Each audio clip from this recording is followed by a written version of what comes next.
Your memory lies to you every single day, and that's exactly how it's supposed to work. It's a pretty jarring thought when you first hear it, isn't it? It really is, that feeling you have, that absolute certainty about a memory. Yes, that visceral feeling. You know exactly who said what, where you were, what you were wearing. And to think that feeling, that certainty is probably, well, a delusion. An adaptive delusion, yeah. It's something your brain has engineered, and for a very good reason. I think most people, when they forget something, they see it as a glitch. A sign you're getting older, maybe. Or that you need to buy some new brain supplement you saw advertised. Exactly. But what Dr. Charan Ranganath argues is that this unreliability, it's not a flaw. It's the core feature that makes us, intelligent. It's what makes us adaptive. Precisely. I mean, think about those little micro moments of fallibility we all have. Oh, constantly. The keys. It's always the keys. Right. You swear you left your keys on the counter right next to the coffee maker. You have a crystal clear picture of it. And they're just not there. They're not. And it's not because your brain is failing. It's because your brain, in its incredible efficiency, decided that exact location was non-essential information and prioritized forgetting it. It didn't help predict the future. Okay, or what about conversations? This one is maybe a little more painful. The relational errors, yeah. You remember a specific phrase from a really important conversation. You can play it back in your head, word for word. And then the other person just flatly denies it. They say, no, that's not what I said at all. And you realize you've misremembered the entire thing, maybe blended it with another memory. Because your brain didn't store a perfect transcript. It never does. It stored the emotional gist of the conversation. And when you went to retrieve it, it filled in the blanks based on how you feel right now. And then there's the really deep stuff, the false childhood memories. Right, things that feel completely 100% real. They're part of your identity, your personal story. But they might have come from a photo someone showed you or a story you heard over and over at the dinner table. Until your brain just went ahead and manufactured a first-person sensory experience to go with it. It just wrote it into the script. So that brings us to the big question, the one that really hooks you in. If our brains aren't built to record reality, if the system is designed to make errors and delete things, then what are they built to do? Welcome, listeners, to another My Mind MashUps deep dive, where we unravel mysteries, spark curiosity, and make sense of complex ideas together. And today's exploration is, it's so much more than just a lesson in neurobiology. It really is. We are getting into some fundamental assumptions about what the mind is actually for. We're diving into memory, yes, but also identity, trauma, technology, AI. And really challenging who we think we are by digging into why we remember the way we do. Exactly. Our guide for this journey is Dr. Charan Ranganath. He's a neuroscientist, a professor at UC Davis, and the author of the fantastic New York Times bestselling book, Why We Remember: The Science of Survival, The Secrets of Self.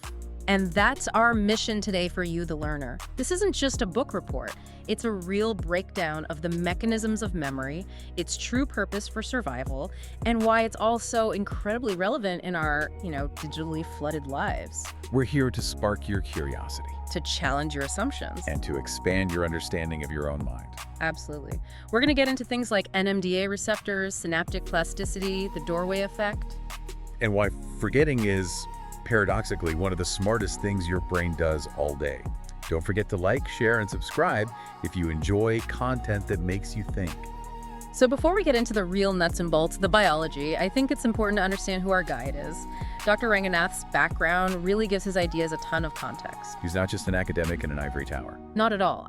Yes, he directs the Dynamic Memory Lab. He spent over 25 years researching the neural architecture of memory. He uses all the high-tech stuff, brain imaging, computational models, patient studies. He's a top-tier scientist. He's a Guggenheim Fellow, has a Vannevar Bush Faculty Fellowship.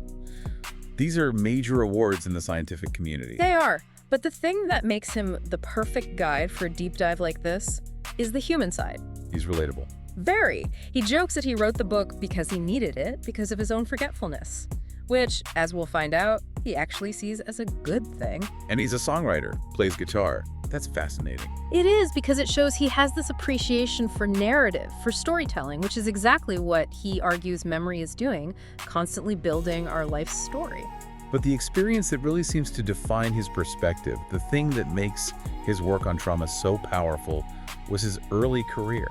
Yes. Before he was purely a research scientist, he worked as a neuropsychology intern and a psychotherapist. So he was on the front lines. He was evaluating patients with severe brain injuries and also conditions that are rooted in how memory functions or malfunctions, like PTSD. Wow, that must have just completely changed his view, going from looking at brain scans to seeing the real-world human impact of what happens when memory goes wrong.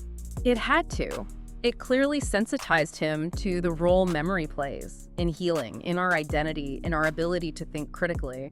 He's not just reporting on data points, he's applying it to these fundamental human struggles. You see that in the reception to the book. His peers, guys like Robert Sapolsky and Matthew Walker, they have nothing but praise for him. Right, and reviewers call him an astute and affable tour guide. That's the perfect description. He makes this incredibly complex science feel not just understandable, but entertaining and deeply, deeply relevant. Okay, so let's dig into that core idea, the really foundational premise that just turns everything on its head. The big myth. The myth that memory is a passive video recorder, a perfect archive in your mind that you just open a file and press play. And that metaphor is not just wrong, it's biologically impossible. And honestly, it would be terrible for our survival. How so? Why would a perfect memory be bad? Imagine if your brain recorded everything perfectly. Every single blade of grass you walked past, every conversation in the background at a cafe, you'd be cognitively paralyzed. Too much data. An avalanche of redundant, useless sensory data. You wouldn't be able to pull out the important patterns, the general rules you need to, not get hit by a car tomorrow. So if it's not an archive, what is its actual job, evolutionarily speaking? Ranganath's core view, the central thesis of the whole book, is that memory evolved as a prediction system. A prediction system. Its main job isn't to record the past accurately. Its main job is to give you the key filtered data points you need to anticipate the future and navigate it safely. It's a forecasting tool. That reframes everything. So when I complain about forgetting where I put my key... That's not a bug. It's just a side effect of your brain prioritizing the big picture stuff you need for tomorrow over a tiny low-stakes detail from yesterday. So our complaints about our memory are based on a complete misunderstanding of what it's for. Exactly. He uses a great metaphor. The brain is less like a computer hard drive. Right. And more like a writer constantly revising a script. Every time you access a memory, you're not just reading it, you're tweaking it. You're updating it with new information. You're editing the script to make it a better story, a more useful one for the future. A more predictive script, that's the key. And the science behind this starts with breaking down the different types of memory. This goes back to the work of Endel Tulving in the 70s. Right, Tulving made these crucial distinctions. The main one Ranganath focuses on is episodic memory. That's the episodes of your life, right? Exactly. The recollection of specific events. Your last birthday, that conversation you had yesterday, what you ate for breakfast. It's tied to a specific time and place. And that's heavily dependent on the hippocampus. Critically dependent. The hippocampus is what binds all the different elements of an episode together. Okay, and the other main type is? Semantic memory. This is your general knowledge. Facts. The capital of France, the definition of gravity, that sort of thing. It's not tied to a personal experience. And that's stored more widely in the brain. It's supported by broader networks in the neocortex, yeah. And the relationship between the two is everything. The specific episode, the episodic memory fades pretty quickly. Okay. But the brain's job is to extract the semantic rules from all those individual episodes to build up your general knowledge, to build your predictive models of how the world works. And the most famous and tragic illustration of this has to be the case of patient HM. Henry Molaison. Yeah. A truly foundational case in neuroscience. He had parts of his brain, including the hippocampus, removed in the 1950s to treat his epilepsy. And the result was that he became essentially trapped in time. He couldn't form any new episodic memories. He couldn't make new memories of events. None. He could meet someone, have a conversation, and then minutes later have no recollection of it whatsoever. He was living in a permanent present moment. But he could still learn things. He could. He could learn new skills, new facts. His semantic and procedural memory systems were still working, but he couldn't bind any new experiences into his life story. And that was the definitive proof that the hippocampus is the event binder. That's the term Ranganath uses. It's the critical piece of machinery for creating those spatial and temporal links that make up an episodic memory. Without it, you can't mentally time travel. Okay, so we know its purpose is prediction. Let's get into the process. How does the brain actually build these memories? It's generally broken down into 3 stages. They're not perfectly separate, they're continuous, but it helps to think of them this way. Encoding, consolidation, and retrieval. Encoding is just getting the information in, right? The entry point. It is, but there's a critical gatekeeper here that Ranganath really emphasizes, and it's something we all struggle with. Let me guess. Attention. Attention. Focused attention. If you're distracted, if you're multitasking, that sensory information is never going to make it past the front gate into the memory system. Encoding is an active, effortful process. So when you're paying attention, the hippocampus gets to work finding the who, what, where, when of it all. Right. But at that point, the memory trace is still incredibly fragile. It's like wet cement. It needs to harden. That's consolidation. Exactly. Consolidation is the process of stabilizing that memory. And a huge amount of this happens unconsciously, mostly when we're asleep, During sleep. specifically during deep sleep. Ranganath talks about neural replay. It's this amazing process where the hippocampus reactivates the patterns it learned during the day, essentially playing them back to the neocortex over and over. It's like the brain is studying overnight. It is. It's linking the new information to everything you already know, making the memory durable, making it part of your long-term knowledge. And the final stage is retrieval, getting it back out, which we already know is where things can get creative. Very creative. Retrieval is never a pure playback. It's always influenced by your current context, your goals. Your brain is deciding what's relevant now, and that shapes what you remember. This all relies on a network of brain regions working together. Let's break down the key players. So we've mentioned the hippocampus a lot. Think of it as the director of the movie. It's the event binder, creating those crucial spatial and temporal maps. It's in charge of the initial recording. And then you have the amygdala. Ranganath's description of it as the emotional highlighter is just perfect. I love that. It's like taking a bright yellow marker to a specific memory. That's its exact job. The amygdala decides the emotional importance of an event. If something is scary or exciting or joyful, the amygdala flags that memory as high priority. And it tells the hippocampus, hey, pay attention to this one. This matters for survival. And that boosts the whole encoding and consolidation process. You remember threats and rewards better than you remember boring, neutral events. And then there's the big boss, the prefrontal cortex, or PFC. The CEO of the whole operation. And the PFC is in charge of executive functions. It organizes what's in your working memory. It develops the strategy for how you're going to retrieve a memory. It's doing the high-level thinking. And it's doing something called source monitoring, which is incredibly difficult. It's trying to figure out where a memory actually came from. Was it a real experience? Was it a dream? Something someone told me? It's the fact checker. It tries to be. But all of this whole complex network, it all comes down to a physical process at the microscopic level. Synaptic plasticity. That's where the rubber meets the road. The physical change that happens at the connection, the synapse, between 2 neurons. This is the neurons that fire together, wire together idea. That's the principle. It's a process called long-term potentiation, or LTP.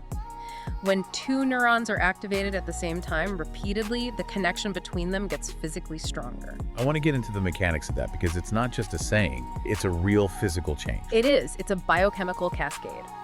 For LTP to happen, you need that synchronized firing. That activity unblocks special receptors on the receiving neuron, specifically NMDA receptors. Okay. Once those are unblocked, they open a gate that allows calcium ions to flood into the cell. And the calcium is a trigger. The calcium is the signal that says, strengthen this connection now. It leads to more receptors, called AMPA receptors, being inserted into the synapse, making it much more sensitive to future signals. The connection literally gets bigger and stronger. That is the physical trace of a memory. But the brain can't just keep strengthening everything forever. No, it would become completely overloaded and rigid. You need a way to clear out the junk, to weaken connections that are no longer relevant. And that's the other side of the coin, long-term depression or LTD. Exactly. LTD is the mechanism for pruning away those unused connections. It's how the brain stays flexible and efficient. It's adaptive forgetting at the cellular level. And what's driving this? What tells the brain, this is important, strengthen it? That's where neurotransmitters, chemical messengers come in, specifically dopamine and noradrenaline. The chemicals of reward and attention. Right. When an event is surprising or rewarding or threatening, a surge of these chemicals essentially tags the memory with emotional value. It turbocharges the LTP process, ensuring that survival-relevant information gets locked in. And this explains so much about our own experience. You remember the details of a car accident or the moment you got a big award with perfect clarity. Because the amygdala-hippocampus dopamine system was on high alert, it treated that event like a priority 1 file. But Ranganath points out this interesting paradox about stress. Yes, this is so important. That acute short-term stress, the fight or flight moment, it absolutely sharpens your memory for that event. That's a survival mechanism. But long-term, chronic stress Is toxic to the memory system. Chronic stress floods your brain with the hormone cortisol, which can actually damage the hippocampus. It disrupts consolidation. It leads to fragmented, disorganized memories. So the CEO, the prefrontal cortex, starts to malfunction under pressure. It does. Attention fails, retrieval strategies get sloppy. It really underlines how much healthy memory depends on emotional regulation. If this is resonating, hit that subscribe button so you don't miss the next deep dive. Okay, so we've built up this picture of the brain's machinery, this incredible system for binding events together. And now for the big twist. Ranganath's argument is that this entire machine is fundamentally designed for deletion.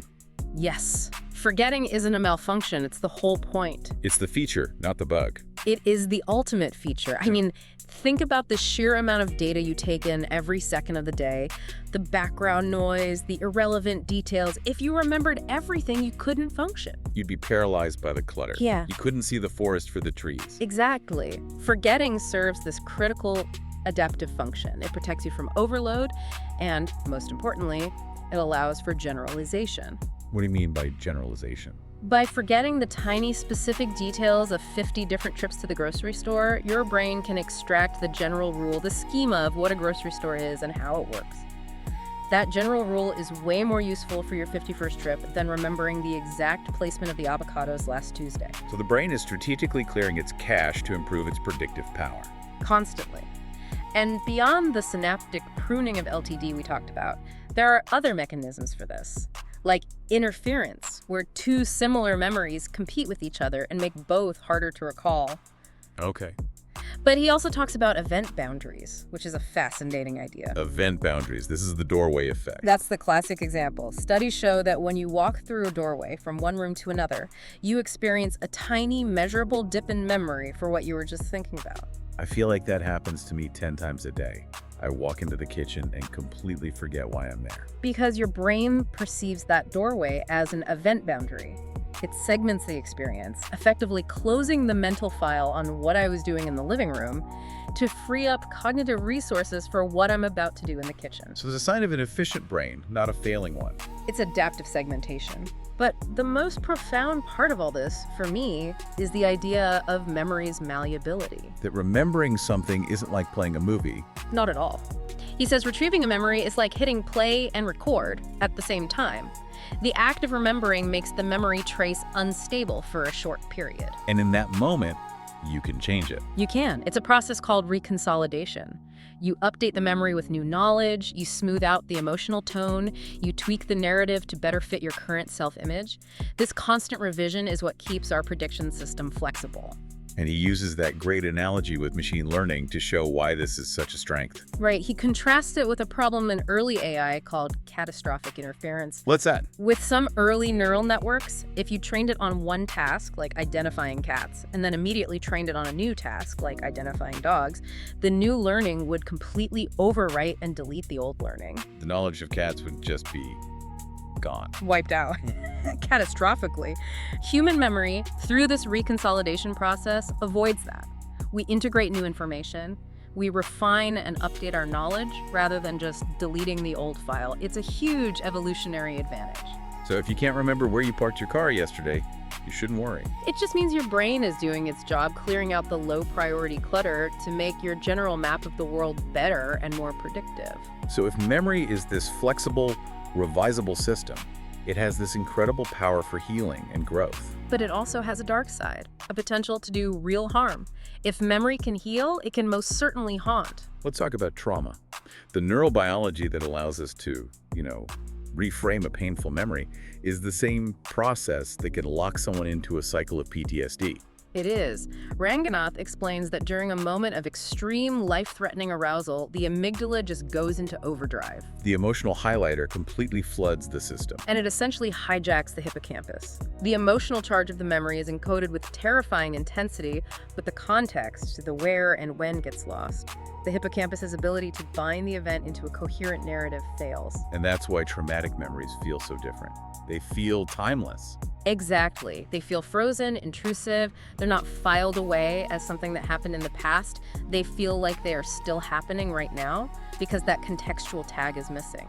So trauma therapy isn't about trying to erase the memory. Which is impossible anyway. It's about recontextualization. The goal is to leverage that reconsolidation process By retrieving the memory in a safe space. in a safe therapeutic environment. This allows the prefrontal cortex, the CEO, to come back online and regain control. You work to actively place the event back into a narrative, a story with a beginning, a middle, and most importantly, an end, to file it away as something that is over. But this same malleability, the same vulnerability to revision is what makes memory so dangerous in, say, a courtroom. Ranganath is very clear about this. He warns about the profound dangers of reconstructive memory. He talks about how recovered memories, especially those retrieved under suggestive questioning, can be completely false, even if the person believes them with all their heart. The misinformation effect. Exactly. Post-event information contaminates the original memory trace. And he grounds this in these devastating real-world cases, like the false confession of Richard Ivins. What happened there? Ivins was a man who, under incredibly intense and suggestive police interrogation, ended up confessing to crimes he didn't commit. His own memory, his own narrative of his life, was reconstructed based on the external pressure. The conclusion from the science is pretty shocking for most people. It is. The idea that eyewitness testimony is practically fiction. From a neuroscience perspective, that's not an exaggeration. Not really. Think about it. The initial event is high stress, so encoding is already compromised. Then the retrieval process is highly susceptible to leading questions, to what other people say. The memory is unconsciously and involuntarily altered every step of the way. So memory's unreliability leads us to this much bigger, more philosophical idea. That you aren't who you think you are, you're who you remember yourself to be. Memory is the engine of our identity. It absolutely is, and the science is beautiful here. Ranganath points out that the brain circuits we use to remember the past, our episodic memory network, are almost identical to the circuits we use to imagine the future. Mental time travel in both directions. We use our past experiences to run simulations of what might happen next, to make predictions, and our sense of self is a story we build from those memories and simulations. A constantly edited story. He calls memory a prism through which we see ourselves, others, and the world. We are always revising our autobiography. We engage in rosy retrospection, editing out the failures, emphasizing the wins, making ourselves the consistent hero of our own story. It's an adaptive process. It maintains our self-esteem. And this extends beyond us as individuals. It creates community. Through social memory. Yes, shared stories, family myths, national histories. These create a collective identity, a sense of belonging. But those collective memories are just as malleable, just as open to revision and manipulation. Even more so. They can be curated to serve power structures, to unify people, but also to divide them. It makes you really stop and think about every memory you have. When you access it, you're not just pulling up old data. You're blending it with who you are right now, your current mood, your current knowledge. It's a living thing. Which brings up that classic philosophical question. If you could erase a major mistake from your past, would you? The science suggests that even if it was painful, that memory shaped the predictive architecture of your brain. Without it, you wouldn't be you. Okay, so if the whole system is built for strategic filtering and prediction, our modern digital world must be a huge challenge for it. An unprecedented challenge. Ranganath has been very vocal about his concerns here. The central irony being that we've built all this technology to help us remember everything perfectly. Which is the exact opposite of what our brain is designed to do. It's designed for strategic forgetting. We're constantly inundated with information. Our feeds, our notifications, it's a state of permanent information overload. And we're engaging in what he calls cognitive offshoring. Cognitive offshoring, I like that. Outsourcing our brain's work. That's exactly what it is. Take navigation. For thousands of years, we relied on our hippocampus to build complex spatial maps of our environment. Now, We just use GPS. and because the brain is an efficiency machine, it says, why should I spend energy building a map when the phone can do it for me? And studies show that over-reliance on GPS can lead to measurable atrophy in the navigational parts of the hippocampus. We're literally losing the skill because we've outsourced it. We are, but there's a more subtle danger he points to, with things like generative AI and predictive text. The tools that try to write our stories for us. This gets to his core concern about cognitive autonomy. When you're typing and your phone suggests the next 3 words, it's subtly shaping your thoughts. It's removing the need for cognitive effort. And that effort is important. The struggle to find the right word, to structure an argument, that struggle is what strengthens the neural connections in your prefrontal cortex. It's the workout that builds the muscle of critical thinking. So if an algorithm is constantly suggesting our next thought, are we still really thinking for ourselves? The line gets very blurry. If AI remembers for us and AI starts to generate our narratives, we risk becoming passive. It raises these huge ethical questions. Are we okay with outsourcing the very cognitive work that builds our identity? Which is a perfect pivot from the challenges to the solutions. Let's talk about the actionable advice in the book. If we understand these mechanisms, how can we use them to learn and remember better on purpose? This is where the book becomes so practical. The guiding principle for all his strategies is that you have to make your brain work. Memory is not a passive process, it requires effort. And the #1 gold standard technique is retrieval practice. Absolutely, this is the big one. Actively trying to recall information from scratch testing yourself, explaining it to someone else, is so much more powerful than passively rereading your notes. Why is it so much better? Because the effort of retrieval itself is what strengthens the synaptic connections. It's like walking a path in the woods. The more you walk it, the clearer the path becomes. Successful retrieval tells your brain this pathway is important and predictive. What about timing? Everyone defaults to cramming the night before an exam. Which is terrible for long-term memory. Ranganath is a huge proponent of spacing. Spreading your learning out over time forces your brain to engage in that effortful retrieval repeatedly, which is key for consolidation. Okay, so space it out. What else? Use distinct cues. When you learn something, try to link it to a unique sound or smell or location. The more unique the cue, the easier it is for your brain to find the right memory file later on, with less interference from other memories. What about those old mnemonic tricks like memory palaces? Are they legit? They are completely legit because they hijack the brain's natural strengths. Creating a memory palace, or chunking information into meaningful groups, leverages the hippocampus's primary job, mapping things in space and time. You're taking abstract data and putting it into a format the brain is already optimized to handle. And he also talks about mistakes. We're so afraid of being wrong, but he sees it as a good thing. He calls it error-driven learning. When you make a mistake, guess the wrong answer, and then you're immediately shown the correct one, your brain pays intense attention. That moment of surprise releases neurotransmitters that say, whoa, pay attention. This is important for future prediction. So the encoding of the right answer is actually stronger because you got it wrong first. Significantly stronger. He even has advice for parents. Oh, yeah. Instead of asking kids closed questions like, did you have fun at the zoo? Ask open-ended ones. Tell me 3 specific animals you saw, and what was the loudest sound you heard? You're forcing them to do retrieval practice. You're helping them co-build a detailed narrative, strengthening both the memory and their sense of self. And all of this, all these techniques, they depend on a healthy foundation. The lifestyle pillars. You have to optimize the whole system, prioritize focused attention, get enough sleep, which is non-negotiable for consolidation, exercise, which supports brain health, and above all, cultivate genuine curiosity. Curiosity releases dopamine, which is like hitting the save button on a new memory. Okay, so we've covered a massive amount of ground here. Let's pull back and give an overall evaluation of the book.